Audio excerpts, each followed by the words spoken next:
Is Canadian immigration still worth it? Has the country's immigration policies or has the country by itself lost its shine? Is it still a magnet for immigrants when it comes to moving to a new destination?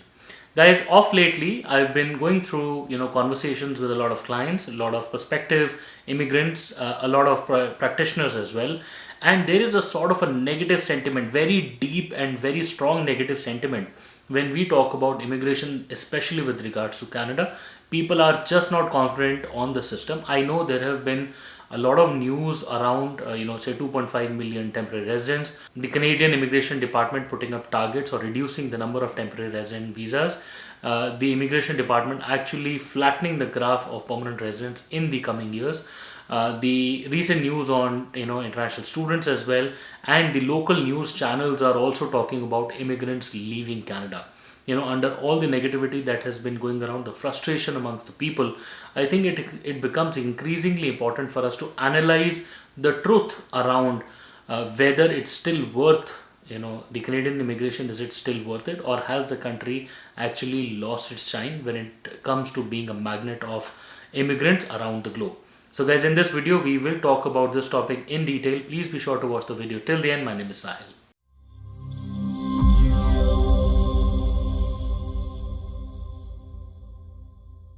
So guys, welcome back once again. My name is Sahil and I'm a regulated Canadian immigration consultant and I practice here in Ontario. My office is here. If you have to get in touch with me, my number is on the screen and the details are there in the description box. More than happy to speak with you. Before we proceed any further, please make sure that you hit the subscribe button and the bell icon because we talk a lot about Canadian immigration. And if you are an aspirant of moving to Canada, then this is a channel that you must be subscribed to all the time. So guys, because of the profession that I'm in, I am deeply concerned and deeply surrounded by Canadian immigration news and activities all day round. And by virtue of my profession, I am actually involved with multiple conversations with people in the country and outside the country, and also with friends and folks. We also go through a lot of social media, news agencies, and everything. And somehow, off lately, there has been a very deep negative sentiment that the Canadian immigration is still not worth it. The country has lost its shine. When at one point in time it used to be an immigration magnet, a lot of people wanted to come to Canada. And fast forward to today in 2024, the country has lost its shine. People are trying to move away. The number of applications have actually gone down. So I got to thinking, that what exactly is wrong. So we will first off, start off with talking about how it started, how the graph went up, what made it go up, and then the reasons and probably certain analysis as to what could be the sparking point of the fall of Canadian immigration, as people want to call it, and what are there as options otherwise. So guys, back in 2015, when Canada was very fresh off the start with the express entry system, suddenly people started applying for the country. Prior to 2015, I believe some people did apply. Not a lot of immigration happened, but it was when liberals were there in 2015 and they started easing out the policies. Over the years, the liberals came into power. They initiated with 265,000 people target in of bringing in immigrants, because immigration happens to be a sort of a main requirement for the economic benefits of the country. Just about taxpayers, pensioners. We need more people in the labor market and all. And then this slowly and gradually started tabling the immigration levels plan. The plan started increasing to today what we are looking at, approximately 500,000 people in the coming year, which will be 2025. So if you dissect the history of what we've been going through so far, 2015 till 2019, 2020, and I came to Canada in 2019 only. So up until 2020, before COVID came in, the immigration started leveling up. The policies were still eased up. The immigration cutoffs of express entry were still bearable. Back then, somebody with a master's degree, say for example, in India, if you look at a general, normal, well-educated person's profile, somewhere in the early 30s, a person would generally have a master's degree, a good decent English with a couple of years of work experience. Same would be the spouse, and then the person would have hit somewhere around a spot of 476, 480. And back then, that score was the cutoff what express entry had. Now, because the system's competitiveness of applicants in the system was low, and there were lower number of temporary residents in the country, like international students trying to gain more points. So back then, the cutoffs were low, and it was easy for people to come to Canada. So that created a hype in the market because the talent from well educated universities and companies in India or the other countries started flowing in, and they started making more videos, and that sprouted up the social media with a lot of new vloggers and a lot of new videos and TikToks and Instagrams and shorts and reels. And that was around the time when reels also came in. So that started happening. So people started spending more time. Fast forward to 2020, COVID-19 happened. The whole world was engulfed with this, with this pandemic, and people started spending more time online, and then videos started coming up, and then people slowly realized that Canada is a serious market to be in, and that was around the time when more and more students also came in, more and more workers, LMIAs, work permits, study permits started happening. During those 3 years, Canada did introduce a lot of public policies and a lot of TR to PR pathway like special programs, CC only invitations, and people got invited at very low scores. That was the time when you would have seen a lot of social media videos where people were happy and people were driving around in their Mustangs and having all fun and gala time, enjoying with their free time in Canada, and how Canada was also giving away money in terms of CERB benefits. So that was the peak of immigration at that time. Once COVID-19 finished, people started seeing repercussions of the pandemic. Now, repercussions not in terms of health benefits, but in terms of recession, inflation. The kind of money that was pumped into the market obviously had to have some economic repercussions. So inflation started going up. There was more money in the market. People started putting them to use. Now, for all the people who had been in the country for all that far, had built up some sort of corpus, and they started buying houses. Hence, the demand increased and the housing increased.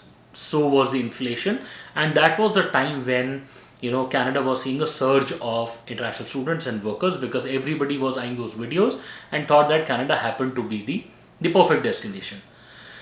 Because of all of that, Canada started introspecting that what was wrong with the system. Why was there a huge inflation? Why was there housing crisis and everything? And everybody literally focused down to the influx of the easy target, the potato in the corner, which was international students, and also the temporary residents. And then came the blazing news that international students have been the center of 900,000 students have been the center of rising housing, the rental, right? And then because people would invest in real estate thinking that international students would take up their house on rent, so everybody started blaming them. And then there were, as the country grows, so would crime in a particular country, just like any other country. It's nothing uncommon, where it would be so peaceful, even if one person gets to be in the center of a crime, that becomes a headline. And so happened with Canada. And then people started making videos that, okay, such and such thing is happening in the country, which would be a common sighting in India, for example, became a headline here in the country. Now, because the country started introspecting that what was wrong, in the country, so the liberals came into spotlight, saying that they have 2.5 million temporary residents in Canada at the moment, and the spots for PR for the next 5 years is just 500,000 per year. So how are they going to accommodate? And that started creating the hue and cry. People did not have the patience to wait for their permanent residence, because these were highly qualified people, doctors, engineers, senior managers of IT companies. People did not have the patience, because prior to them, 2015 till 2020, PR was just happening left, right and center. Even during COVID, so many draws. So forward to 2023, people started expecting that, okay, PR would happen just now. And even today, when I have a conversation with highly qualified people, they're like, I can't wait anymore. Let me get done with my education and give me PR right away. Guys, getting a PR today is not as easy as it was in 2015, because back in 2015, only a few people knew about Canada, and then they were applying from India or Bangladesh or Pakistan or Dubai. Today, everybody knows about Canada. Everybody has moved to Canada. Everybody has learned French. They have spent years of studying in Canada. They have spent years in Canadian experience class. Hence, it will not be easy. It will be competitive. So, the competitiveness of the system has gone up. Earlier, at 465, there were, say, for example, only, say, 5,000 people. Today, above 500 of CRS, there are above 10,000 people. So how can it be that low? So it's not driven up by the country, it's driven up by the immigrants, the prospective immigrants themselves. But people tend to be frustrated and then they start making videos. So post 2023, when Canada started taking measures to hold back on temporary resident visas because the infrastructure could not hold it, the housing, the inflation, and then the negative sentiments against the government. So, when all of that started happening, people started making videos. They got frustrated with the system because they were, waiting for PR, which would not happen that easily. And the draws also started going high because of the competitiveness of the system went high. So, but obviously the repercussions had to come out, which was that Canadian PR would not be as easy as it was in 2015 till 2020, which is, just like any other demand and supply graph would work. Whenever things become more competitive, the demand goes high, the supply shortens up. So happened with Canada. If you look at the numbers, truth to be told, the numbers are still higher. So how do you call it that it's lost its shine? Because the number of immigrants today who are landing is definitely more than, say 2018, for example, because the landing figures are higher, right? So the country, the number of immigrants landing in the country has not gone high, but the negative videos or the negative sentiments or the frustration has become high because more and more qualified people are here in the country. They're not able to get their permanent residence, or they're trying to bring out the analysis and sometimes clickbaits and whatsoever. Hence, the negativity has spread out. Okay, so if you talk about Canadian immigration as such, definitely it's a rough patch. Everybody was expecting that the graph would climb like 2020 to 2023. They're bringing in more policies. People expected the policies and the lower cutoffs to continue because, say, Canada, for example, today says that the target for this year is 750k, for example. Then obviously there will be lower cutoffs. But the country cannot survive with such a high number every year. The growth cannot be such because the country has to prepare itself with the infrastructure and with the housing, with the for example, the medicals or the busing or the trains and whatsoever is required. And then cherry on the cake, the newer landed immigrants in the country are also facing issues because right now is the time when all this negativity is happening. The affordability has gone for a toss. The housing is expensive. It has now come in a bit of a control recently, when the housing crash sort of happened. And people are also trying to densely populate the GTA area. Okay, now if you try to move outside GTA, for example, Alberta, or even outside GTA, say to London and the other cities, it is still affordable. But what people in their head are comparing is that, okay, house in Brampton is expensive. It has to be expensive just like any other city. If you try to buy a house in Mumbai versus if you try to buy a house in, say, Navi Mumbai, obviously Navi Mumbai will be more affordable than Mumbai, but people are just not ready to move out. They want to densely populate the GTA area because of any reasons that they may have, for example, employment or anything. They're not ready to move out, and because of that reason, the housing is going up. The students also are trying to flock around this area only. So hence the reason why people are suffering the brunt of high inflation and, say, housing and whatsoever. Overall, I would still say that yes, it has definitely been impacted by inflation and everything. It is not to deny this fact, but definitely the country has not taken a hit on immigration numbers. They have just stabilized the immigration numbers for now so that the company can recoup and come back. Come 2025, there will be elections for sure, and then once the elections are good, the company the company that is running this country, for example, the liberals that are running this country, if they are back in power, or if it's the conservative, the government will realize that the need of immigration, the need of immigrants in the country is far more than just filling up the cities. It is about taxpayers, pensioners, it is about the healthcare system, and we need more immigrants. So there is no escape to that. If you check out the other video that we made recently, you will realize that the country cannot do away with immigration.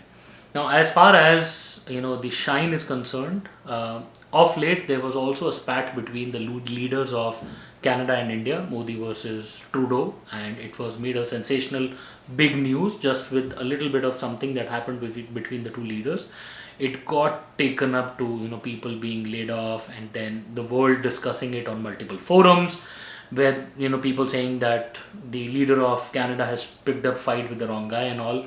Guys, these are small, diplomatic issues which generally happen between countries. It is not the end of the world. It is not a war, but it is just, a verbal or a diplomatic relation that went sour. With everything that has been going on in the country, I just, have this thing in mind that, okay, guys, immigration of any country is totally dependent upon, the figures that the government may see. They sometimes want to push it high. You say maybe very fast or maybe keep it very slow. But when it comes to the global scenario, people who are willing to leave their home countries, let me ask them that what exactly is it on your mind? If you are not happy living in where you are living currently, where else would you go? Would you go to US? Would you go to UK, Australia, New Zealand, Germany, or say Dubai for that matter? Wherever you go, immigration of that particular country on a global scenario is definitely not easier than Canada at least. Look at US. We all know the waiting period for a green card. Oh my god, people say that in this generation or in this lifetime they will not get to see a green card. UK immigration, it has set out an example for itself. The country is going through an economic crisis by itself, right? If you talk about Australia and New Zealand, there's no words to say. They've literally stopped student visas, and the country is not doing well in terms of immigration. Talk about Germany, language is a big barrier. They're not able to go through that. Talk about the Middle East, you're not going to get your a passport there. They might try to lure you with a golden visa or whatsoever. At the end of the day, it is not citizenship, so you're only going to be temporary till the time you're able to work, gain yourself some money, and then God may know whenever you may be able to take your money out. But overall, Canada in the whole global scenario, no matter how easy or tough it may be, or no matter how shine it may have lost, it still happens to be on a competitive scale of other countries. It still happens to be one of the most lucrative destinations. Whenever there is, hype around something, people, when they're not able to get to it, are usually frustrated with the struggle or the fight involved, and with that breeds negative sentiment, and that's exactly what's happening today. So overall, I think it may be slow, it may be not rushed, it may be a little flat in terms of gain, but Canada can definitely be a very good destination if you try to come here on a temporary visa. Just have a bit of a patience while the country is trying to recoup with the whole fight of putting the infrastructure together, and the country is trying to deal with the upcoming elections, and things will get better. And as far as the question goes, is Canada still worth it? Yes, I personally believe that Canada immigration is still worth it. People may want to address it, by whatsoever means, but I'm factually talking. Canada immigration is still worth it. It may be slow, it may be going through a rough patch, but it will get better soon. And no denying the fact that it has definitely lost the shine because of the negative sentiment, but it is still worth making the effort. Guys, I hope the video was helpful, gave you much insights into what's happening in the world of Canadian immigration. If you have anything to discuss with us, please feel free to schedule a consultation, and we would be more than happy to speak with you. Once again, we wish you all the best, and we really hope to see you soon in Canada. All the best.